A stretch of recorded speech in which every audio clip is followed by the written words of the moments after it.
Hello बच्चों, स्वागत है आप सभी का अपने यूट्यूब चैनल पर। आज अपन पढ़ने वाले हैं अध्याय 2, जिसका नाम है बहुपद। वीडियो को पूरा देखें और चैनल पे यदि नए हैं तो चैनल को सब्सक्राइब जरूर कर लें। इसके अंतर्गत अपन पढ़ेंगे प्रश्नावली 2.1। ये प्रश्नावली है 2.1, जिसके अंतर्गत कौन कौन एक चर में बहुपद है, कौन कौन नहीं है, बहुपद क्या होता है, बहुपद की घात क्या होती है, बहुपद के प्रकार क्या होते हैं, गुणांक क्या होते हैं, ये अपन सारे पढ़ने वाले हैं। तो ये सब पढ़ने से पहले अपन इसका परिचय देख लेते हैं। कुछ महत्वपूर्ण बिंदु है वो अपन समझ लेते हैं। देखो, बहुपद क्या होता है। बहुपद बनता है चर और अचर से मिलकर। चर में क्या होते हैं? चर में होते हैं एक्स, वाई, जेड, इनको बोलते हैं चर। अचर में आता है संख्या 2, -5, √2, 3/2। ठीक है, तो इन दोनों से मिलकर बनता है बहुपद, चर प्लस अचर। जैसे चर लिया अपन ने x, अचर लिया 2, x + 2, ये बन गया बहुपद। या एक ले लो चर y, अचर ले लिया -5, ये बन गया एक बहुपद। तो बहुपद बनता है चर और अचर से मिलकर के। ठीक है, बहुपद में और क्या होता है वो समझते हैं। देखो, बहुपद को अपन अंग्रेजी में बोलते हैं पॉलिनोमियल्स। तो बहुपद की परिभाषा क्या है कि वह बीजीय व्यंजक, बीजीय व्यंजक किससे बनता है? चर और अचर से मिलकर। बीजीय व्यंजक बोल दो या बहुपद बोल दो, जिसमें चर की घात एक पूर्ण संख्या हो। पूर्ण संख्या मतलब 0, 1, 2, 3 अनंत तक। या फिर इसे समझ लो, चर की घात हमेशा धनात्मक होनी चाहिए और घात में शून्य हो सकता है। शून्य और संख्याएं प्लस की होनी चाहिए, वही होता है बहुपद। उदाहरण है 2x² + 5x - 3। इसमें देखो, चर की घात, इसमें चर है x, इसकी अधिकतम घात कितनी है? 2। और दो संख्या कैसी है? दो संख्या है, देखो यहाँ 2, यह है एक पूर्ण संख्या है, इसलिए ये एक बहुपद है। फिर देखो y³ + y + 1, इसमें घात कितनी अधिकतम? 3 है, ये भी एक पूर्ण संख्या है, तो ये भी एक बहुपद है। यहाँ x + 1, इसकी घात यहाँ पे 1 है, तो ये भी एक बहुपद है। अब देखो, बहुपद कौन से नहीं हो सकते उनके लिए देखो, तो x + 1/x, ऐसे बट्टा में होता है बहुपद, तो वही बहुपद नहीं होता है। यहाँ देखो √x + 3, यहाँ देखो चर की घात के ऊपर अंडर है, अंडर है नहीं, इसका मतलब होता है 1/2।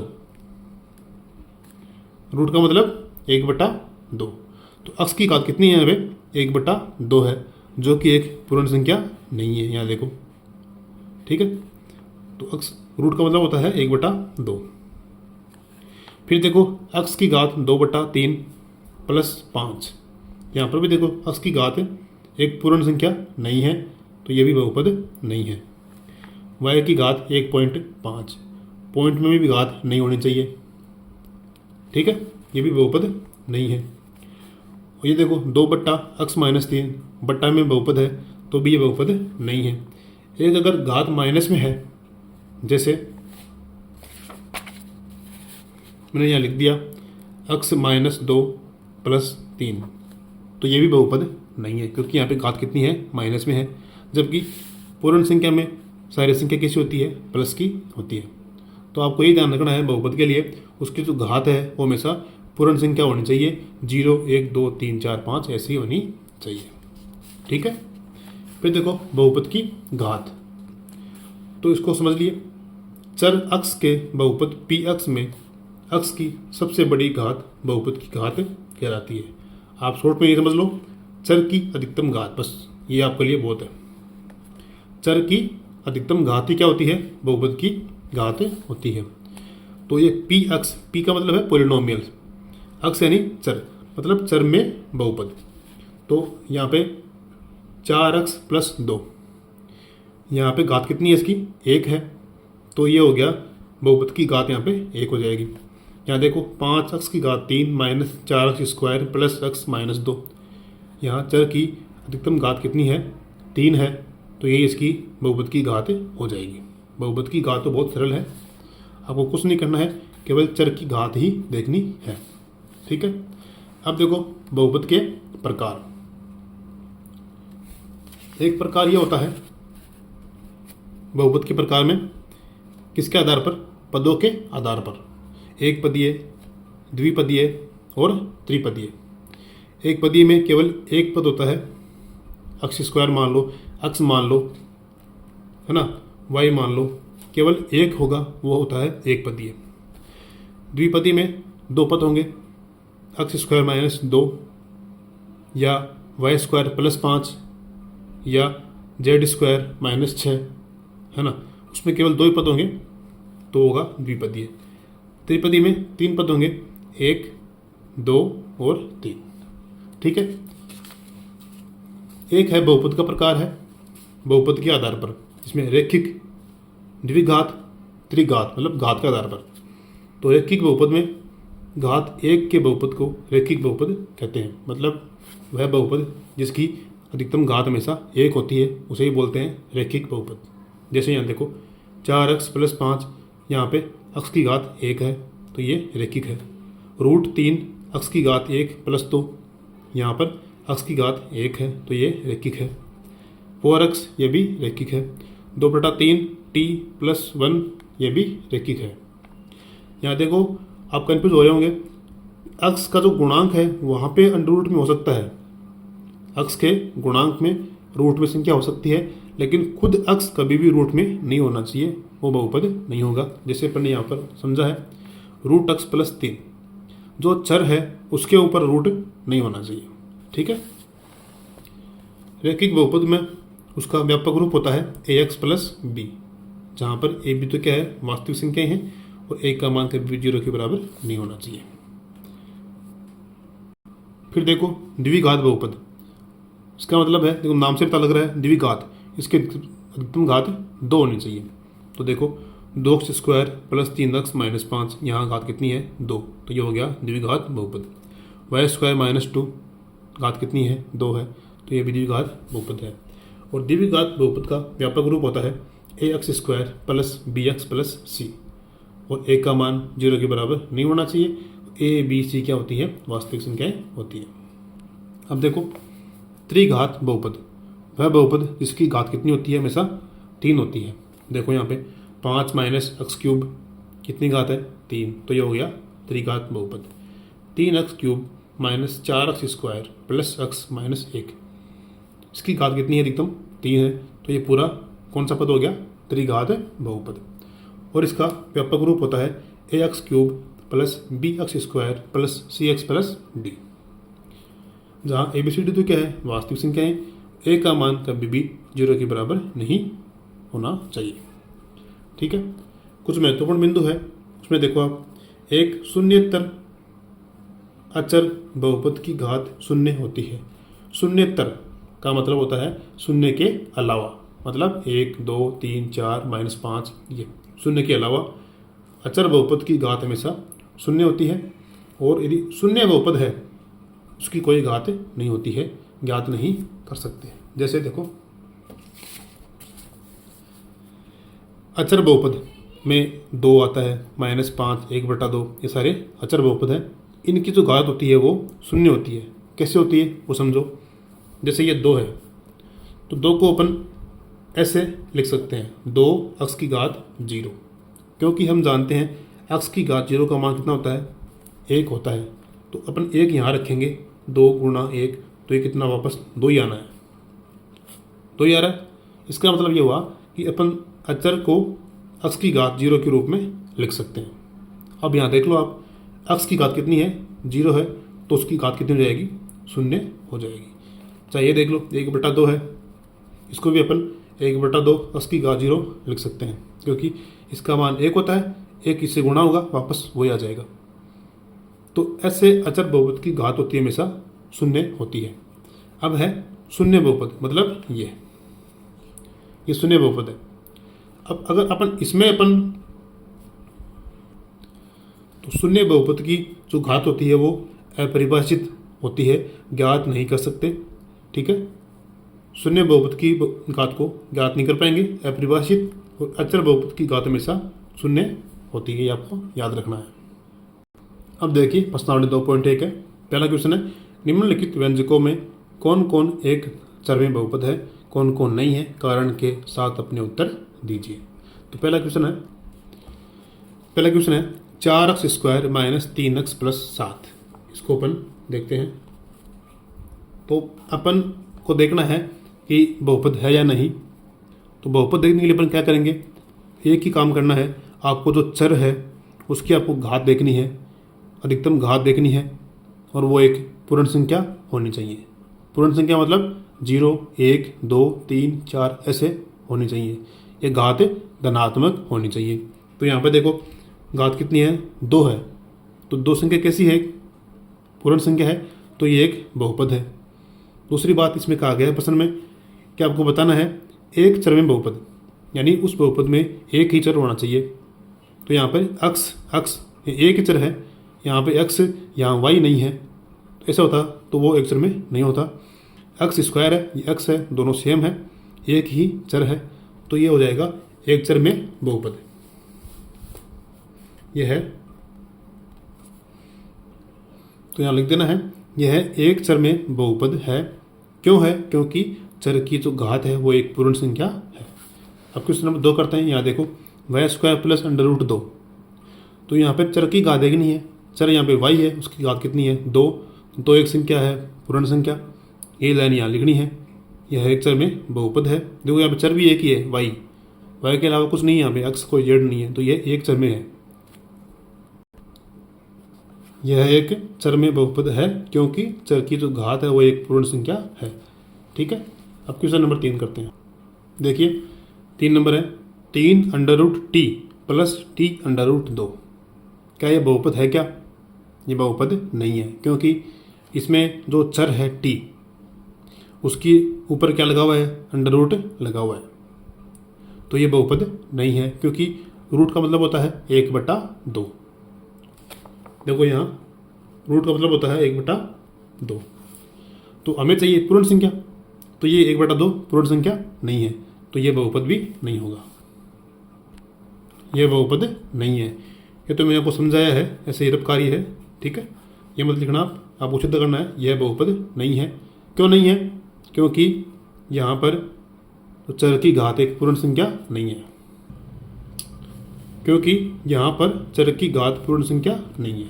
ऐसा ये देखो y + 2/y, मैंने क्या बताया, बहुपद बट्टा में नहीं होना चाहिए। ये बट्टा में है, तो बट्टा में होने से क्या होगा, इसके जो घात है वो पूर्ण संख्या नहीं होगी। तो ये लिख दो, यह बहुपद नहीं है क्योंकि चर की घात पूर्ण संख्या नहीं है। यहाँ पर देखो आप करोगे भाई y की घात 1 है, एक तो पूर्ण संख्या है, लेकिन अगर अपन इसको सरल करेंगे तो ये y ऊपर जाएगा, y ऊपर जाएगा तो इसकी घात है वो माइनस की हो जाएगी, इसलिए ये बहुपद नहीं होगा। तो यहाँ लिख दिया है यह बहुपद नहीं है क्योंकि चर की घात पूर्ण संख्या नहीं है। अब क्वेश्चन नंबर 5 है, x की घात 10 + y की घात 3 + t की घात 50। अब आप ये मत देखना कि मैंने बहुपद में x, y, z चर को लिया है। यहाँ पर चर a से लेकर z तक कुछ भी आ सकता है, a, b, c, d, x, y, z तक कुछ भी चर आ सकता है।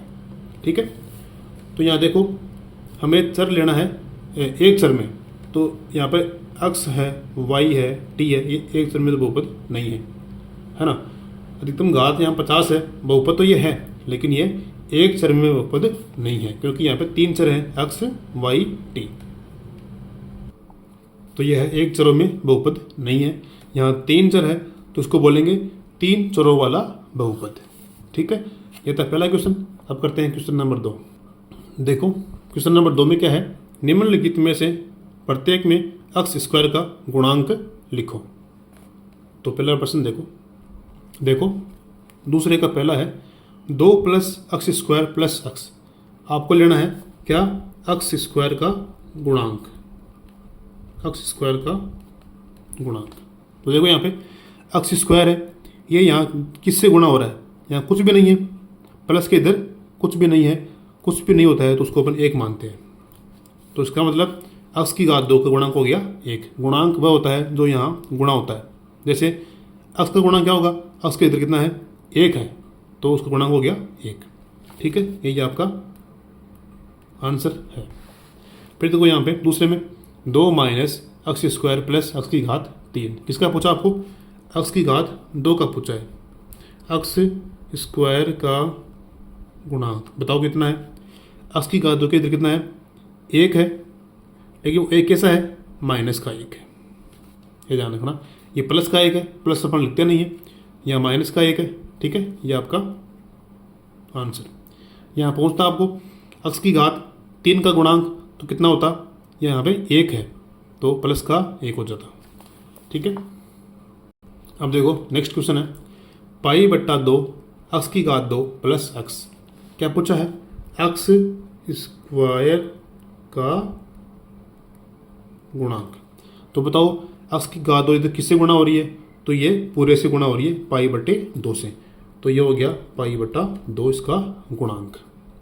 इधर कुछ भी हो वो आपका गुणांक ही होगा, ध्यान रखना, चाहे कुछ नहीं है तो 1 होगा, और चाहे संख्या हो, पाई हो, कुछ भी हो तो आपका गुणांक हो जाएगा। ये आपका आंसर है। क्वेश्चन नंबर 4 देखो, इसमें बताना आपको अक्स स्क्वायर का गुणांक बताओ। तो देखो बच्चों, यहाँ पे अक्स की घात 2 है ही नहीं, कहीं भी नहीं है, तो उसका गुणांक होगा हमेशा 0, ये ध्यान रखना।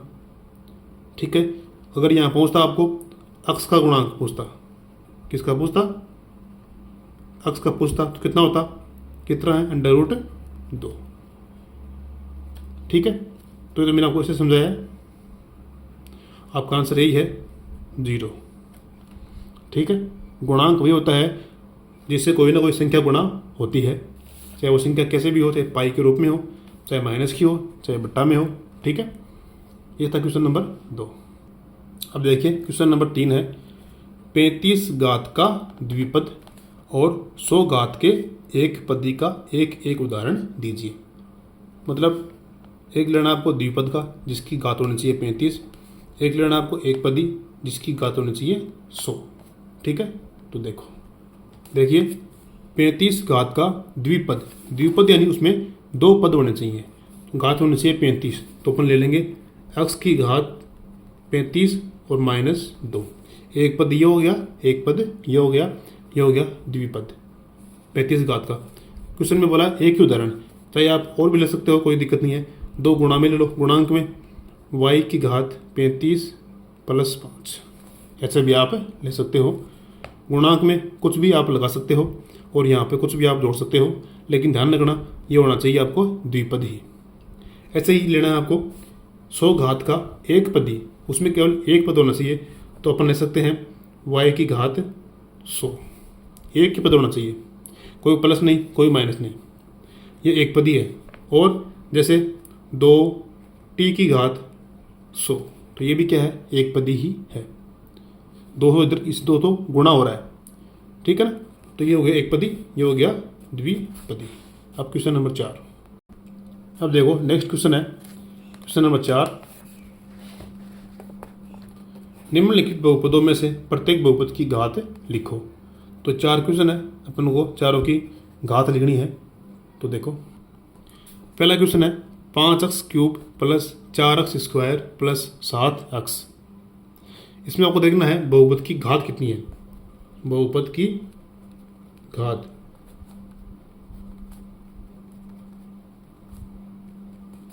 देखो आपको देखनी है मैक्सिमम घात, अधिकतम घात, यहाँ 1 है, यहाँ 2 है, यहाँ 3 है, तो घात हो जाएगी 3, ये आपका आंसर। ठीक है, ऐसे यहाँ देखो, तो ये बताओ आप कितनी घात होगी बहुपद की। तो अपने को देखना है चर, चर इसमें है y की घात कितनी है 2, तो घात हो गई 2, ये आपका आंसर। ठीक है, अब देखो प्रश्न नंबर 3, 5t - √7। यहाँ चर है t और t की घात कितनी है यहाँ पे 1, तो ये हो जाएगा बहुपद की घात बराबर 1, ये आपका आंसर।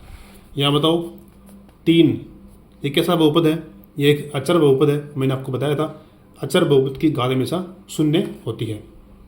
तो यहाँ लिख देना है अचर बहुपद की घात कितनी है? शून्य होती है हमेशा, ये आप याद रखना। अब देखो इसमें लास्ट क्वेश्चन है, बताइए कि निम्नलिखित बहुपदों में कौन कौन बहुपद रैखिक है, कौन कौन द्विघाती है, कौन कौन त्रिघाती है।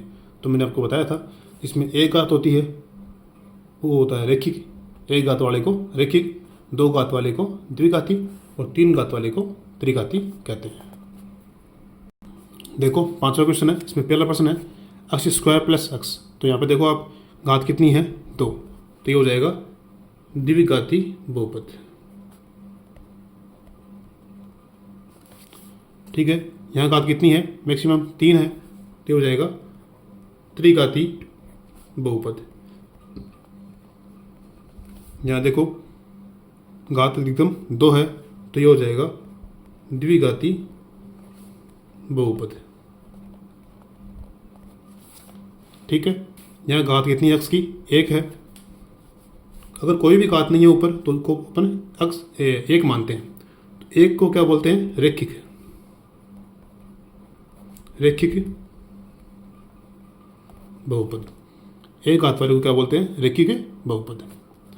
यहाँ देखो 3t, ठीक है, घात कितनी है? 1 है, तो ये भी रैखिक बहुपद है।